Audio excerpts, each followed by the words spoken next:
C'était le 2 février. L'eurodéputé Marc Tarabella est sur la sellette et le Parlement européen en ébullition. Réunis en session plénière, les élus décident à l'unanimité la levée de l'immunité de leurs collègues, qu'ils votent lui-même, avant de venir s'expliquer devant les journalistes. Je rappelle que je suis innocent dans cette affaire et c'est à la justice que je livrerai par priorité les informations selon les questions qu'ils voudront bien me poser. Des enquêteurs qu'il n'a pas su convaincre. Interpellé vendredi, l'élu socialiste qui avait défendu le Qatar, organisateur de la Coupe du Monde, a été placé en détention provisoire samedi au sein de la prison de Saint-Gilles, dans la région de Bruxelles. Inculpé pour corruption, blanchiment d'argent et appartenance à une organisation criminelle, il est la première personnalité belge à être mise en cause dans le scandale du Qatar Gate.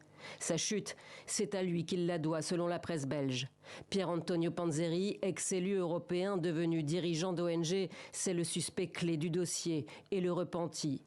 Celui qui a décidé de parler pour sauver sa peau. Il reconnaît avoir participé à une organisation criminelle, à l'avoir dirigée, probablement pas seul, et d'avoir corrompu et d'avoir été corrompu. En échange d'une réduction de peine, l'ancien élu européen aurait affirmé avoir versé à Marc Tarabella entre 120 000 et 140 000 euros, en plusieurs fois, pour son aide dans les dossiers liés au Qatar. Des accusations niées en bloc par l'accusé et son avocat interrogé samedi par nos confrères de la télévision belge. La loi même dit au juge de faire attention à la valeur de M. Panzeri maintenant qu'il est repenti, mais la parole de M. Tarabella, elle est confirmée par des éléments du dossier, le fait qu'on n'ait jamais retrouvé la moindre scène, le moindre début de preuve ou commencement de preuve qu'il aurait touché quoi que ce soit.